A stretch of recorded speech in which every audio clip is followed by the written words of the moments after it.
Fall in love with governance. It is not the bureaucratic beast you think it is. It is the bowling alley bumper guards. So no matter how wishy-washy your decision is, you're always going to hit a pin. You always go in the right direction. That's what it does for you, and that's what it does for your team. It enables you to make independent decisions at a rate that is much faster than trying to get approval. And it makes sure everybody's moving aligned in the right decision. So I know it's contrarian, but fall in love with governance. Good morning, good evening, good afternoon, wherever you are and wherever you're watching. I am so excited for today because one of the things I think is true, if you're in a learning development role and you're aspiring to be in leadership, one of the things we often hear about, seats at the table, we don't have them, or how do we lead? How do we really get integrated into the business? Well, we might have some answers, and we might be light on video topics today, but I bet you it comes in there. So our guest today is Tracie Cantu. So we're just going to dive in because Tracie was here not too long ago. Tracie, welcome to the Visual Lounge. So glad that you're here. So we got to start off. You have a book that I think when this airs will have just come out. So why don't you dive in? Tell us a little bit about it. I had the great honor of being asked by ATD Press to write a book about running L&D like a business. And that's actually what the title is. And it comes out on April 14th. So those of you listening, you can already go to Amazon or bookshop.org and order. But one of the things I realized when I became a senior learning leader who started to be accountable on that Tracie chart for impact and ROI is there wasn't a lot of practical how-tos. There weren't any place where I could go to just kickstart my brain and be like, okay, this is a good starting point. I can move on, or, I'll cut and paste this and move forward. So that's really what I did when we started talking with ATD and fleshing out this idea of how do we operationalize a lot of the systems and processes in L&D. So that way we're doing more rinse and repeat of the tactical work and making larger strategic moves across the board. We have to free ourselves up. We reinvent the wheel too much. So I'm really hoping for those new or even struggling senior learning leaders who are leading a function or getting these questions right now, especially right now, it's a place that helps them kickstart and actually drive that conversation and make L&D a business function versus a cost center. Well, I love that as a topic. And now I'm going to just kind of be transparent here. I don't think there's not a million L&D kind of senior leaders, right? It's a pretty small audience, but I think a lot of us have aspirations, whether to be in a CLO position or director role or VP role, whatever that might be. But I think you're right that we don't know. I don't know that I could say anyone has ever given me business foundations that would prepare me directly for that, right? A lot of it's intuitive, a lot of it's kind of picked up over interactions. So what for you are the kind of big areas of blind spots that you saw as you started thinking about this? One area for me, and I started my career in operations, frontline operations. So I kind of developed that mindset to begin with and brought it with me into L&D. So the idea of customer versus consumer. We are so focused on the learner that we forget the business is actually our customer. The learner is our consumer. It's very similar, like when you go to a grocery store, you think you're the customer, but somebody bought all those items in a grocery store. You're the consumer of that grocery store. You didn't get to pick what cereal would be on the shelf. The grocery store did. They have a customer and that is their business. And that's why I really it's a blind spot we have because we need to learn how our business makes money, why that's important, what the actual corporate goals are, and to realize that if we align with the customer in meeting their needs and helping them achieve goals, KPIs, OKRs, whatever you use, there's so many acronyms for annual goals. Yes. That's where the funding and the investment come in. That's where you can prove your value. And I want to say for everybody who listens, I am not saying put trash out for the learner just because the business demanded it. I am saying we always design with the learner in mind. We want them to have the best experience possible for that moment. But the learner, the consumer, doesn't get to dictate what training is being offered by the business. The business is the customer. So they are the ones who help us set priorities. We are the ones who partner with them to do that. And then we design the best possible learning experience for what the business needs. Yeah, I was gonna ask. I mean, thinking about that cereal analogy, right? I think it's an interesting analogy. I've never thought about that in terms of like a grocery store that I'm actually not the customer, but I like it. But it also makes me think that if you have to have good product on the shelves, right? Because someone You has to do? have bought it. So the consumer still has to want to consume it. So if I'm getting, if the cheap knockoff of Frosted Flakes and they're not good, we're not going to sell they're not going to move the Oh needle, yeah. right? I mean, I I used to like um pre-Amazon acquisition at Whole Foods Market. I would have to shop at two grocery stores because I needed my Coke. I needed my Diet Coke to go into the cart, and they did not sell that there. Um, now I can get that through the Amazon page along with my groceries. Things are there.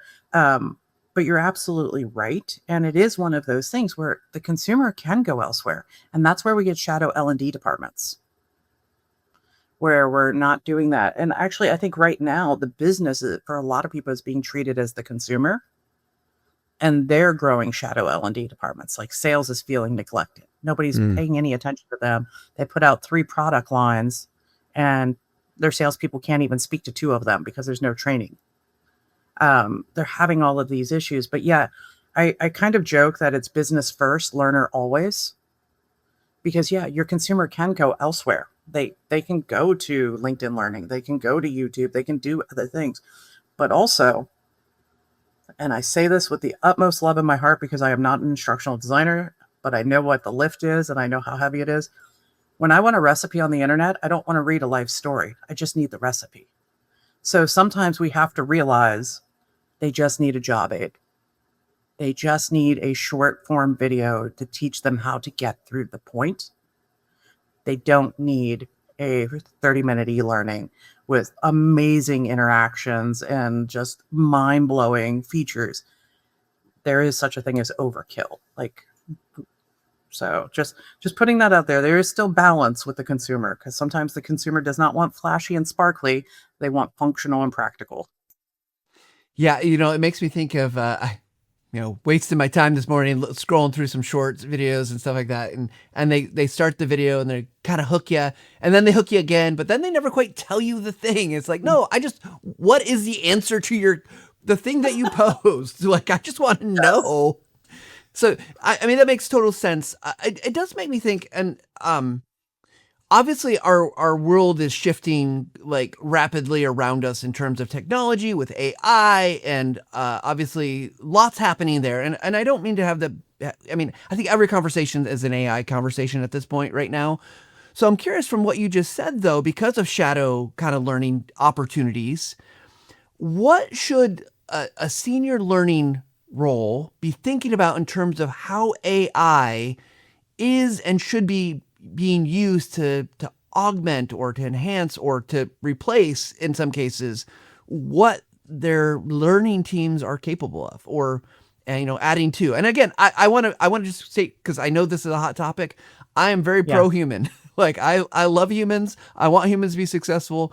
I've got lots of opinions. We text with them. I keep pushing internally about human conversations, but I'm curious from your perspective, because I think there is a real dollar and cents opportunities there, and there's real impact there for better and for worse. So what are your thoughts? I have 2 thoughts, and I think they're mostly parallel. I don't know. We'll see as we go through. Um, One, we do a lot of tactical BS in L&D because of that. Red Thread Research just did a great research on L&D organizational structures and about how a lot of them are inherited. A lot of the systems are through there. And it makes sense. Centralized, decentralized, federated, whatever you are, it's really your operating model that dictates how you move and how you play. So a lot of people are still kind of an elevated order taker. They're, They're not just the straight short line cook, they're a little higher up in there. So AI can get rid of a lot of that. However, if you've built your team to maintain that business model, you're going to lose people if you don't upskill your people. Because an instructional designer who is maybe constantly focused on SOPs and workbooks and such, AI can do a good enough job that you could get a junior person in to clean it up, wrap it up, and deliver it. So there is job loss coming. Just plain and simple, there is. We live in a capitalistic world. It's the way it goes. Like, I would love to argue that. Find me at a conference and I will heartily agree that it's a crappy algorithm that we're living in right now. But there was some interesting research that came out, and I'm going to send it to you, Matt, I promise, and then maybe we can link it in the show notes afterwards. But they talked about how AI is really good at looking at current state and past and comparing them and building very rational, logical projects and products off of it. Humans are very good at postulating forward and being comfortable with only like 70% of the information and extrapolating based off of experience, the other 30% to roadmap and future think. That's a pretty stark difference. Mm-hmm. And then NVIDIA's CEO was like, companies who are letting people go because of AI are missing the mark, because if you want to be innovative, you should be doing more. And more keeps coming up in all of this. We have to push L&D teams to think more like orchestra conductors, strategic partners. I don't think it'll be the end game, but I definitely think it's one of the transitional roles. How we saw HR move to HR business partners being embedded in divisions. I can see a rise of L&D business partners coming up, helping to orchestrate based off of needs because things are moving so quickly. Marketing tools today, the CRM of today is not going to be the CRM of 6 months from now. I wish it was, but it's not going to be. Everything moves so quick that I think everybody only has confidence in a 12-month roadmap at best. They have a long-range goal, but like high fidelity is probably only 12 months right now. And I'm sure a lot of people will disagree with me on that. They'll probably be like, it's 90 days, Tracie. Yes. Yeah, like, what are you thinking? But I do think that we have to realize AI will replace a lot of tactical order-based roles. But there are going to be new roles, just like when automation came into manufacturing. It's going to eliminate a lot of manual roles. It did.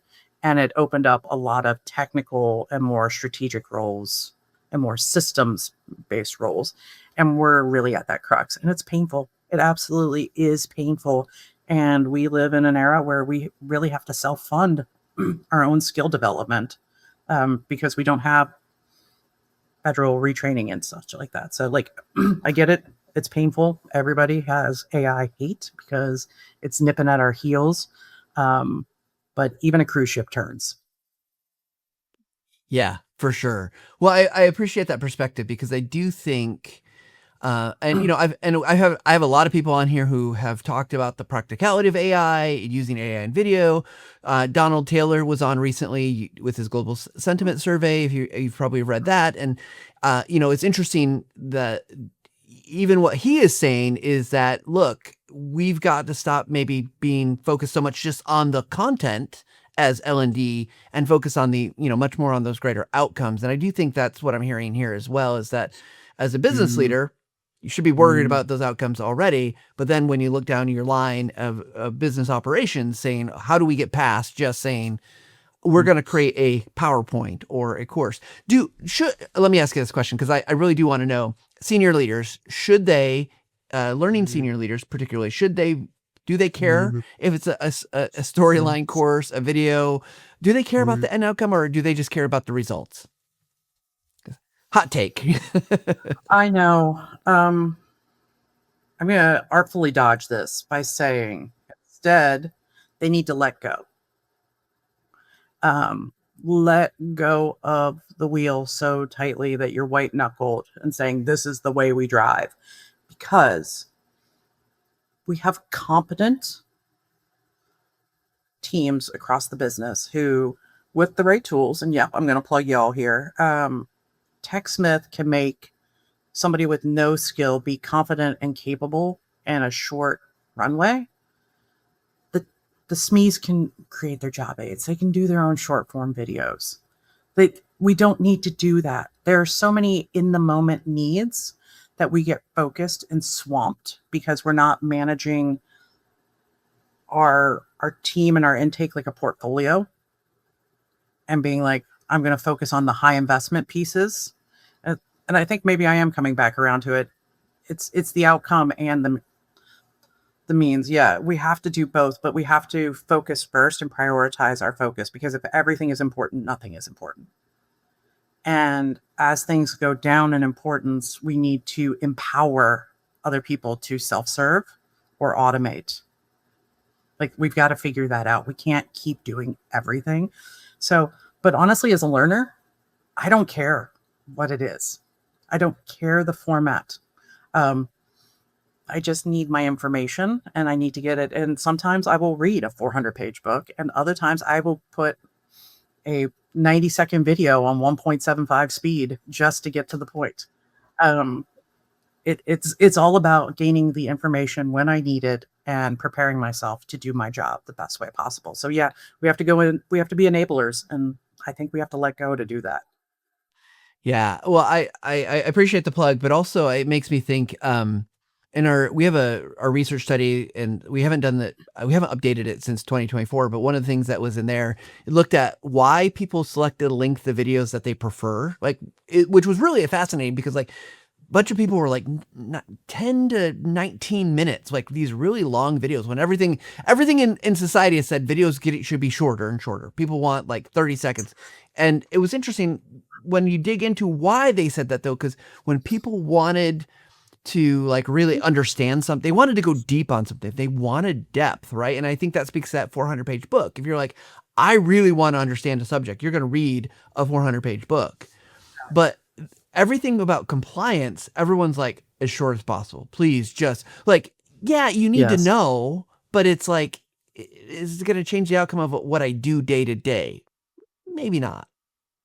Yeah, I absolutely agree. I'm just laughing of like that 19-minute video, but then I just discovered the British Museum has a YouTube channel, and there's Curators Corner, and they have the curators in those areas talking about, like, I sat through like a 24-minute video on Garnet Cloisonnet's findings in the Sutton Hoo date, and I'm like, who have I become? What is this? But yeah, it was just one of those where, like, if it piques your interest, if it's something it doesn't matter the length. But when you need to know the formula for a VLOOKUP, I just need to know the formula for a VLOOKUP. Don't give me a 30-second, don't even give me a 30-second video. Literally just put it in the description so I can cut and paste and start getting on my way. Yeah, you're absolutely right. It's interesting. And I think we take it for granted that everybody in the workplace wants to learn how to do the best, and they all want to progress up the ladder, where a lot of people are just like, I just need a job where I enjoy coming to work. I like the people I work with, and it pays my bills. And those folks don't want to go through a 90-day leadership pipeline program. They just want to be the best at what they're doing in their role because they enjoy that role. And yeah, it's a weird dichotomy we're living in at this moment when it comes to work. Well, I think that goes back to, it feels like it goes back to the consumer conversation, right? That the consumer has different needs and wants inside the grocery store than Mm. the customer, right? Like the consumer, maybe I just want to go in and grab milk. Like, and there's those studies from gosh, it's been a long time. I don't know if it was a Malcolm Gladwell book, or I can't remember which book, but it talked about like the store studies where the reason you put the milk at the back of the store for the customer is so that the consumer has to walk by all the cereal and all the other things, so they're more likely to buy it. That's good for the customer, bad for the consumer, right? And so I think it feels like it's a little bit of that balance that sometimes, yeah, maybe we just do want a candy rack up front because we know they just need a Snickers and get out of there. That's, the gas station model.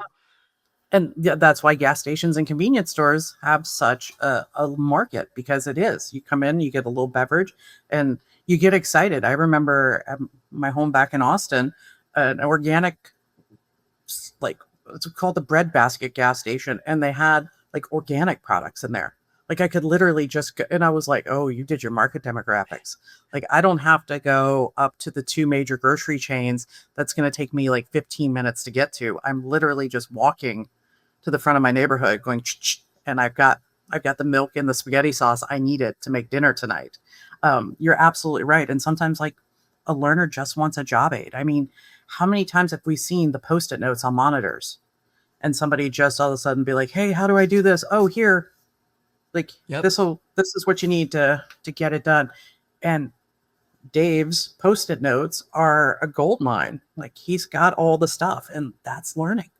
And we might not like it because it wasn't instructionally designed. It didn't have learning theory behind it, but it developed the workforce and it enabled them to do their job better. That's what we do. So with that, kind of coming back around to like running L&D as a business, those things feel very, I mean, very practical, right? Like, yeah, sticky Uh-huh. note. I've been that person who's, I mean, this is why I have a notepad still of Yeah. notes of things that I'm like, oh my gosh, I got to remember that. Like I wrote down, even when we were talking, like, okay, I got to look up that thing, and here's that.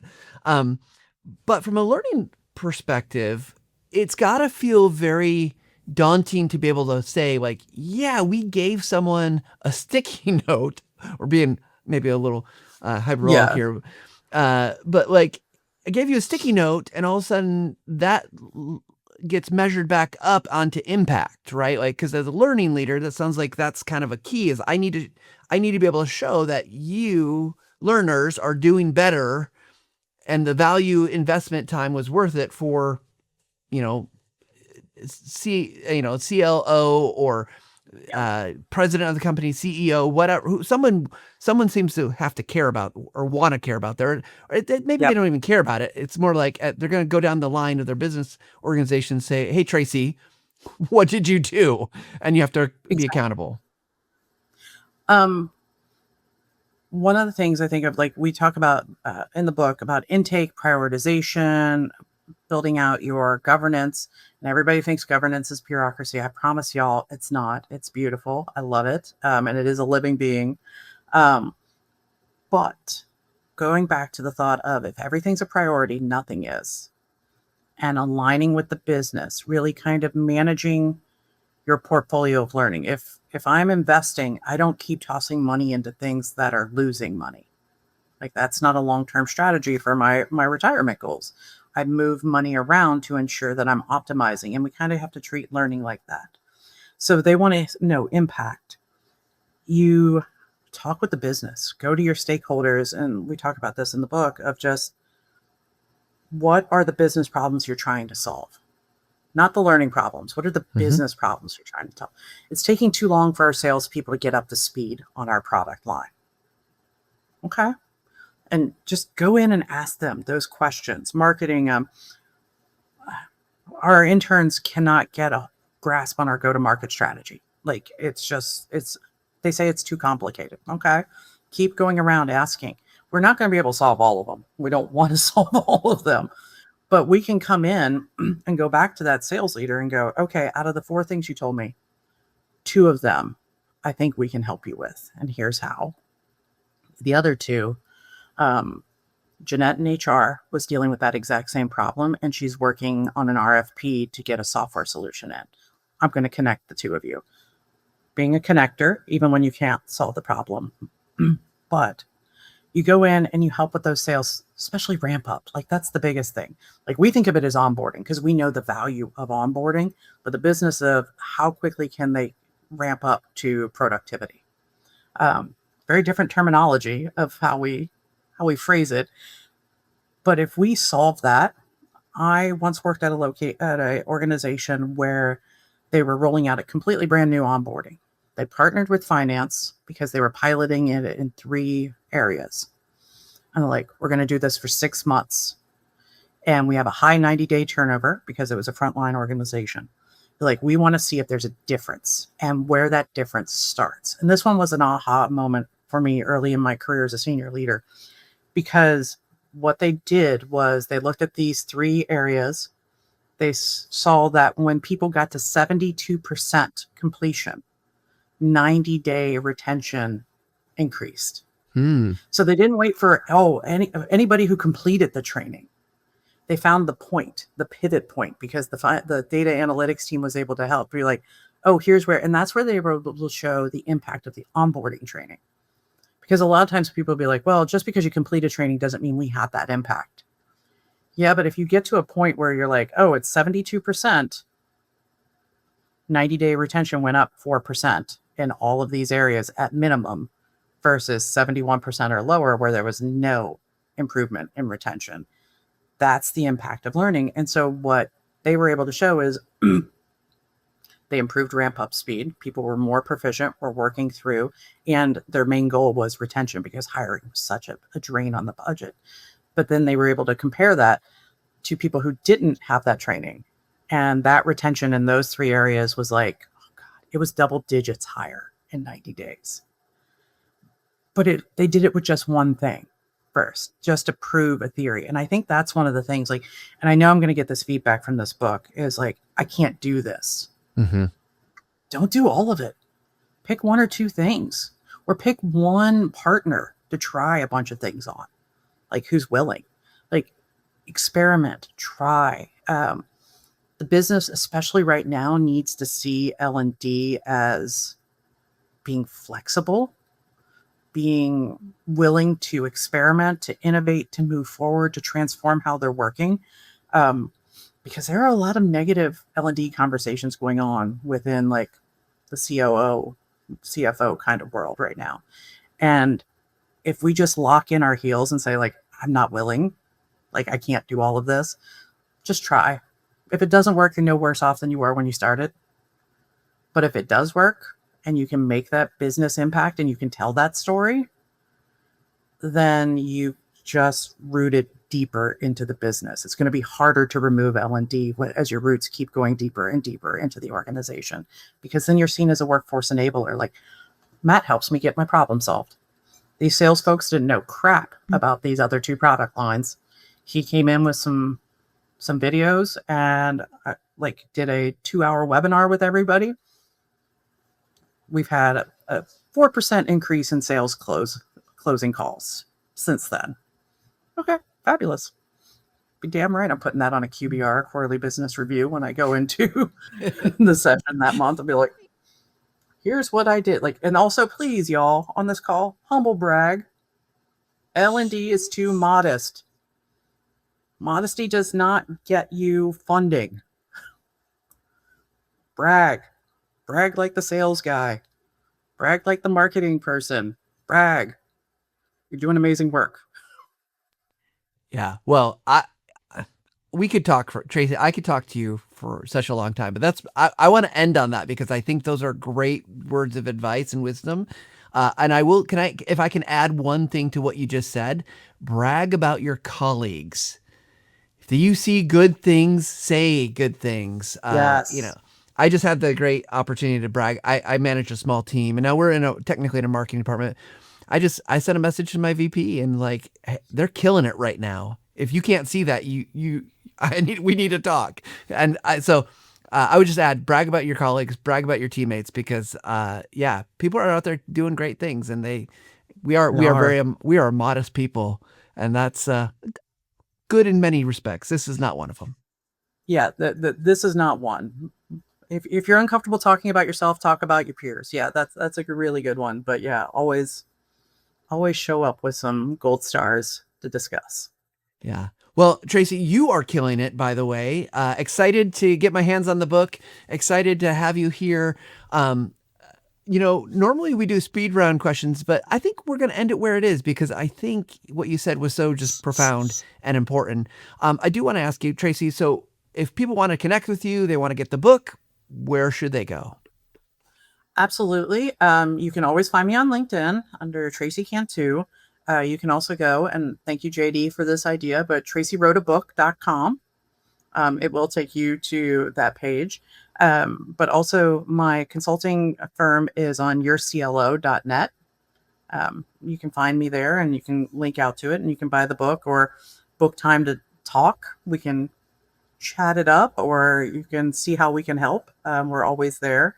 But also, too, I'm going to be around at conferences. We're about to hit up major conference season. So feel free if you see me at ATD or Learning Technologies or Canadian Learning e-learning conference, stop me and I'm always willing for a chat.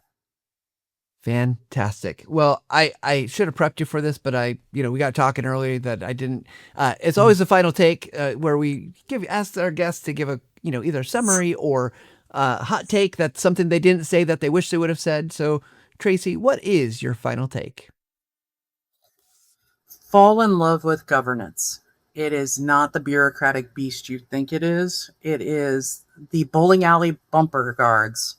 So no matter how wishy-washy your decision is, you're always going to hit a pin. You always go in the right direction.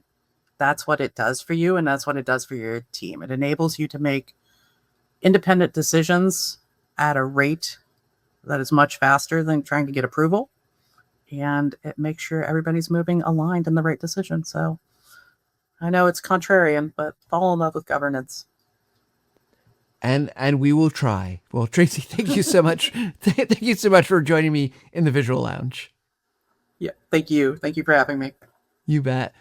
All right, everybody, go get Tracie's book. You can hear all the great things that she has to say about becoming running L&D like a business, being a senior leader. And even if you're not a senior leader, here's the thing I've learned in my long career here is that sometimes you just have to manage up.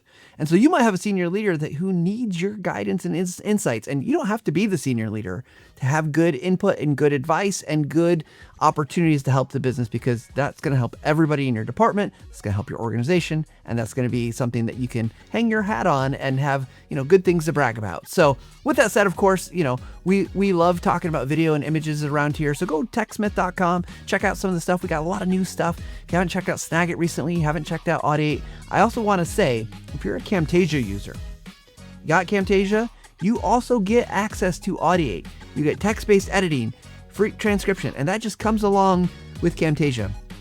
Trying to spread that word more, so hope that helps you get some new access to some tools. And whatever you're doing, we hope you take a little time to level up every single day. Thanks, everybody.